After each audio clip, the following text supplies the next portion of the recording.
잠깐만요.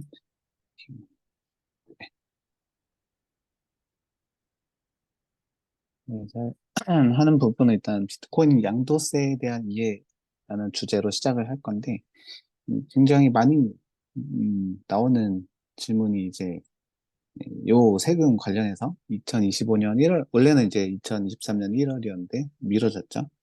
그래서 2025년 1월이니까 이제 시간으로 따지면 이제 1년 정도 남은 건데, 그때 이제 양도세가 부과되는 거에 있어서 질문이 좀 있는 부분이 있어서 정리하자면, 세금의 종류는 일단 굉장히 많은데, 대표적으로 우리가 많이 내는 거는 재산세와 양도소득세 이렇게 두 개를 많이 저희가 내고 있죠.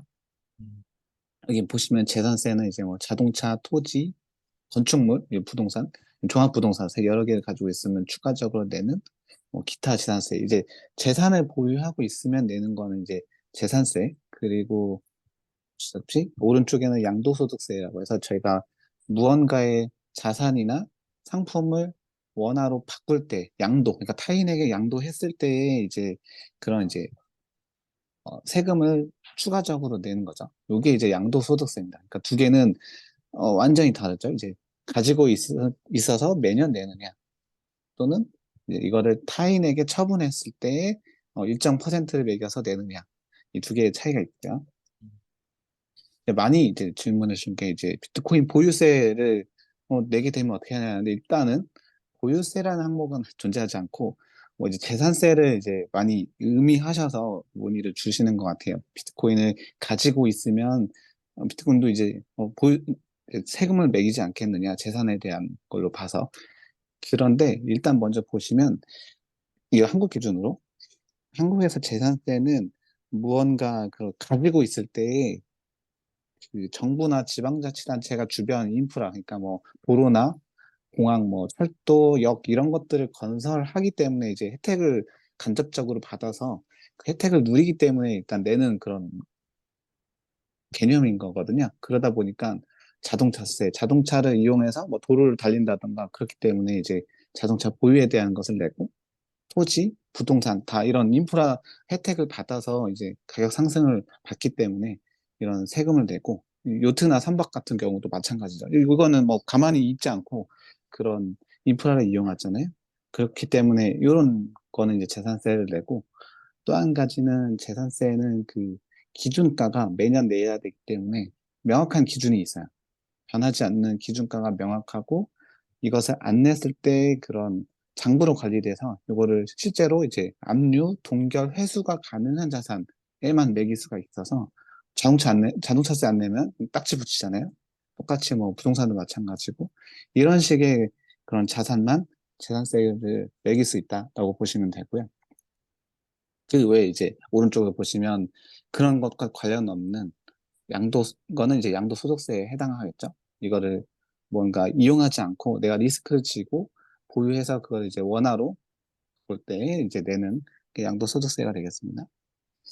그래서 이제 비트코인은 이제 뭐에 속하느냐, 어떤 종류의 그런 에셋에 속하느냐라고 하는 거에 있어서 이제 상품이냐, 금이냐, 이제 화폐냐, 그 어느 가지에 이게 딱 분류를 하기는 어려운 건 다들 이제 아실 테니까, 그럼 이 각각의 이 기존의 이제 커머더티 상품, 그리고 금, 법정화폐가 세금을 어떻게 매기는지 보시면 이제 이런 식으로 매겨요.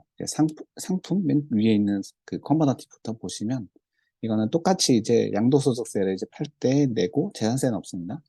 이제 국내 ETF 상품을 샀을 때는 그 이제 예금처럼 배당소득세 15.4%를 떼게 되어 있어요. 상품을 봤을 때는.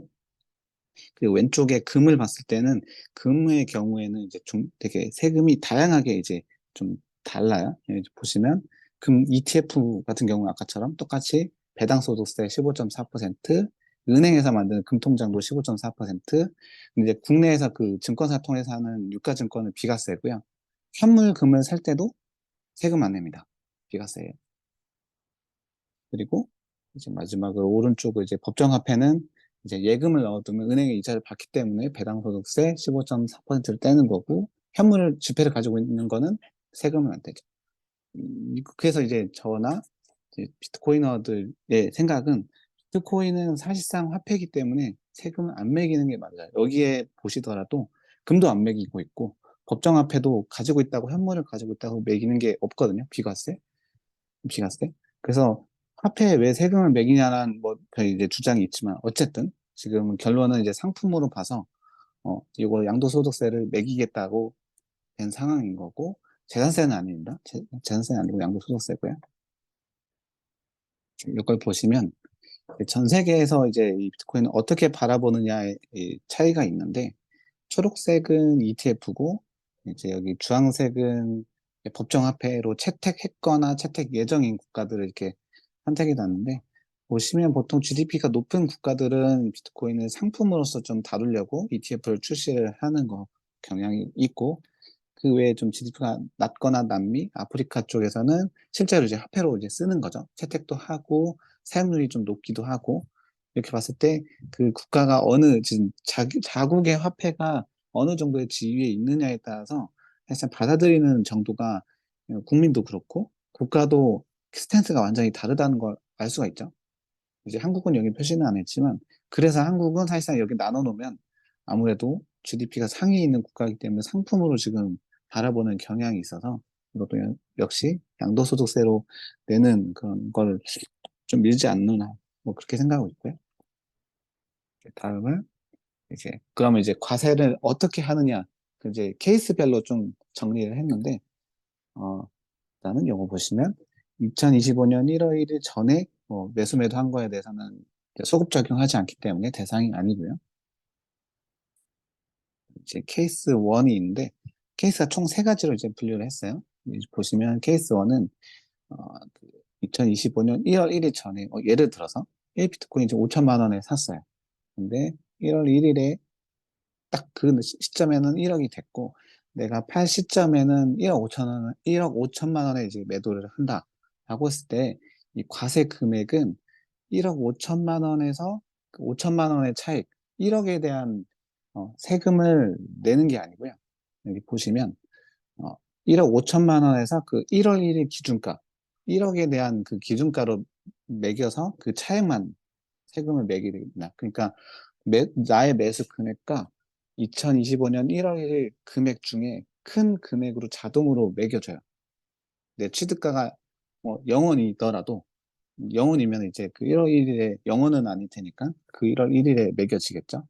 이런 식으로 더 큰 금액으로 해서 매기게 됩니다. 이거는 이제 내가 산 금액보다 팔 때 더 큰 금액으로 차액을 어, 실현했을 때 원화 기준으로 차익을 실현했을 때 케이스 1이고요.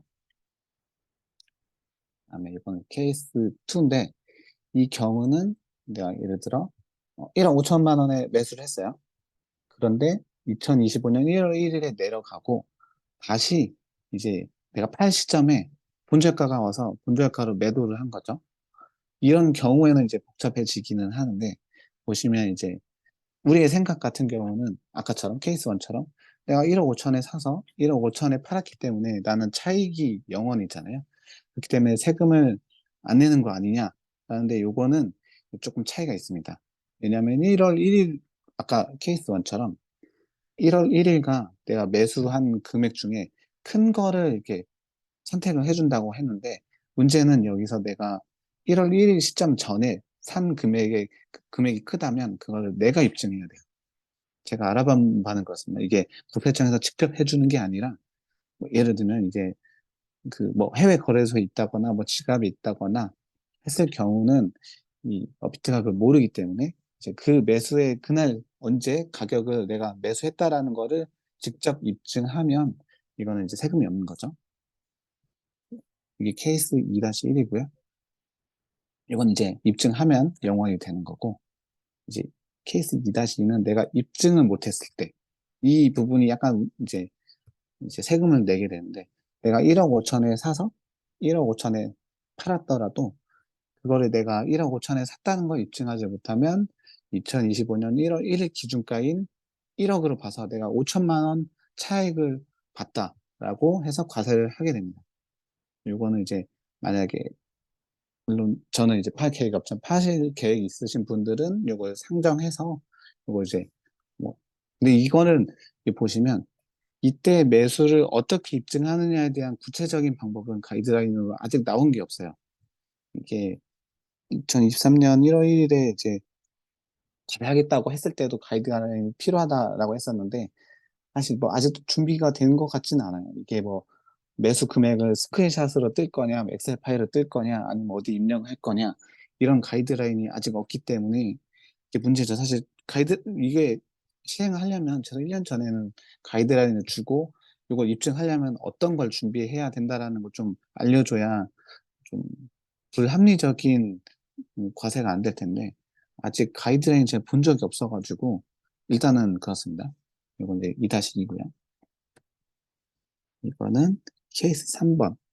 이 경우는 이제 내가 예를 들어 아까 케이스 2-2랑 비슷한데 5천만 원에 매수를 했고 1월 1일에 1억이고 동일한 금액으로 내가 팔 금액도 1억이다. 이런 경우는 이제 영원이 되겠죠. 왜냐면 내가 입증하지 않아도 내가 입증하기 전 가격이 더 쌌으니까 그냥 가만히 있어도 2025년 1월 1일 기준 금액이 1억이었기 때문에 내가 실제로는 5천만 원 차익을 봤어도 이제 내가 입증하지 않아도 자동적으로 1월 1일 기준으로 해주기 때문에 이 경우는 이제 세금이 없고요. 이렇게 이제 세 가지가 매수 될 것 같고요. 이건 이제 요거는 전부 다 이제 비트코인을 원화로 바꿨을 때 양도소득세가 나오는 부분이라서 코인을 이제 가지고 있는 경우는 대상이 아니고요.